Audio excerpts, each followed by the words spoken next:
Really like this card deck. This is just one of those card decks that I just had to have in my collection. Pretty nicely designed. Pick and roll, one of my favorites. Hey, my name is Matt Paquette, and I believe that most rules problems are just interesting design challenges in disguise. In this video, we're going to check out UX for tabletop games, 56 flashcards for creating usable and immersive tabletop games. But why tabletop games, Vanner? Now, I know some of you out there are designing tabletop games, and in fact, I recently grabbed a bunch of cards. I started designing my own card deck called CX Fundamentals, and I thought maybe it's important to check out this and understand a little bit more around the rules and kind of thinking around designing tabletop games. However, I was also drawn to the fact that this was beautifully designed, and I'm going to show you in a second what's inside this beautiful box, but then also the fact that it said UX. Now, UX is just so much more. And why am I saying that? Well, it says it right here on this tin. It's 56 flashcards for creating usable and immersive. Put in the word you want there. It could be anything. And that's what UX is about. It's like, how can we create usable and immersive experiences for people when they have to use things that we are creating? Now, before I get into why I think this could be interesting for you to check out, even if you don't do tabletop games, let me show you what's happening inside this card deck box. Now, if I crack open this box, inside you will find the 56 cards that they promised. And if you open this up, you will have a little card here, for example, that gives a bit of credit to the people. So, for example, Matt Paquette and the team designed this and put this together beautifully, I might say. The cards themselves are very solid and nicely designed. And then, of course, you have the how to use this card deck, and then also a bunch of references at the back. First thing I'm going to do is I'm going to spread them open like this, and you'll immediately see that there's a turquoise set here and then 44 red cards. But the design of the cards are pretty straightforward. The premise is that there's a number at the bottom here, then you have a rule or a principle at the top, and then a little bit of explanation of this principle or rule, and then how it applies to a board game. At the back of the card, you have a simple little icon that indicates or is aligned with the content on the front. Now, perhaps I need to also explain that in the field of user experience design over time, through psychology, user testing, also the field maturing, and then other fields adjacent, there's a whole set of rules, heuristics, and premises that you can reference, so you don't have to reinvent the wheel all the time to design your experiences. I selected one or two of my favorites before the recording. Occam's razor. So it's a very well-known rule or principle in user experience design. You might not know it. So you have the rule here, and then what does it mean? So the second paragraph here, removing unnecessary information is the fastest path to the truth, right? So in design, sometimes we tend to clutter. So if you look at some of my the card that I've designed, there's a lot of clutter here at the back. We give too much information. So it's important to go in, use this principle, and remove what is not needed. But now what's interesting is like, you have this rule, it's true for any UX, but how does it apply to a board game? So let's read this off here. When designing a game components, eliminate as many unnecessary elements as possible. Removing distraction will lighten the cognitive load and improve the comprehension and retention. Let's have a look at one more. Let's quickly go to 16. This is one of my favorites. So peak end rule, you have an icon here indicating the peak end rule with a little title. And then what is the peak end rule? So let's read it off here. Players judge an experience based on their feelings at its peak and at its end, rather than as a whole, right? So you probably think about a shopping experience or application. You want to make everything awesome. Sometimes it's really important, and I think it's especially at scale, to think about what is the peak of the experience, and then how do I end the experience, right? That's what people remember. Now, how does it apply to board games? Let's have a quick look here. Be sure that the visual design of the components doesn't get in the way of the experience.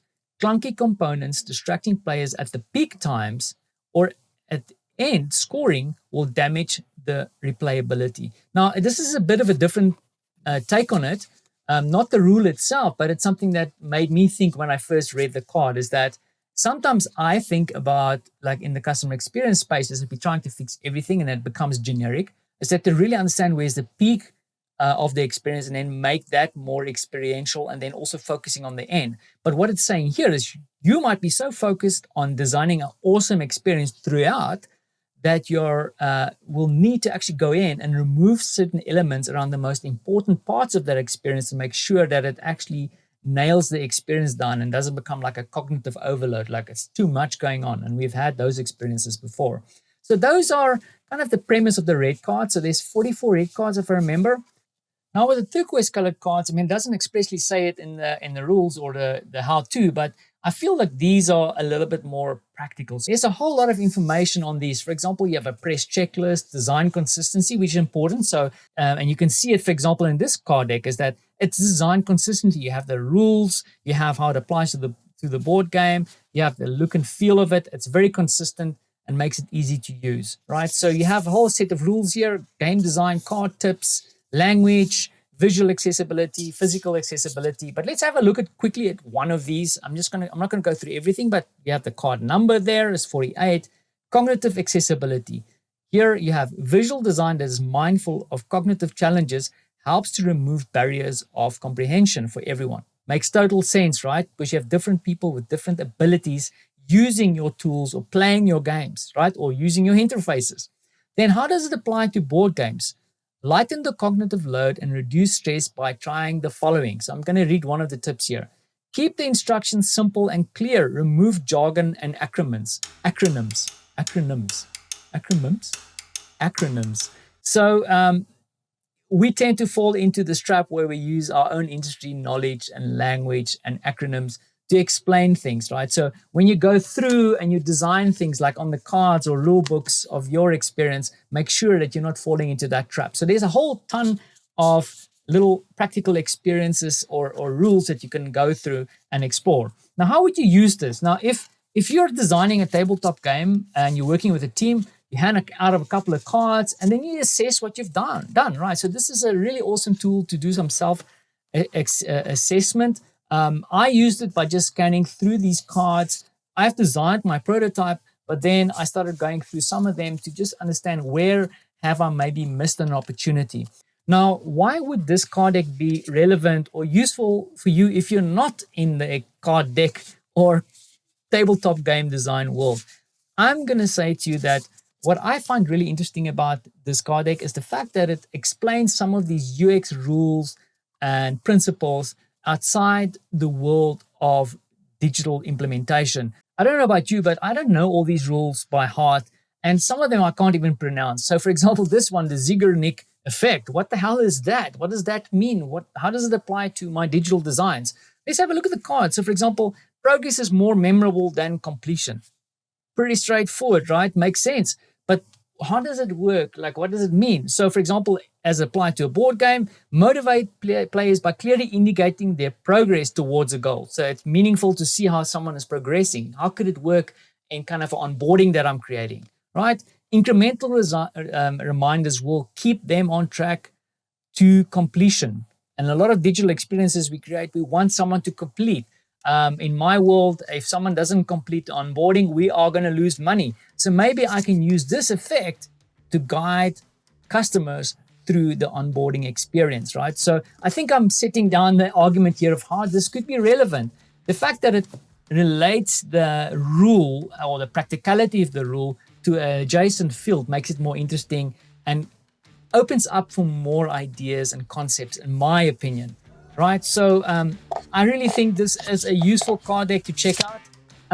Even if it's just for the well-designed look and feel. Matt Paquette and the team really did a great job here. So 56 flashcards for creating usable and immersive tabletop games. Even useful if you don't create tabletop games.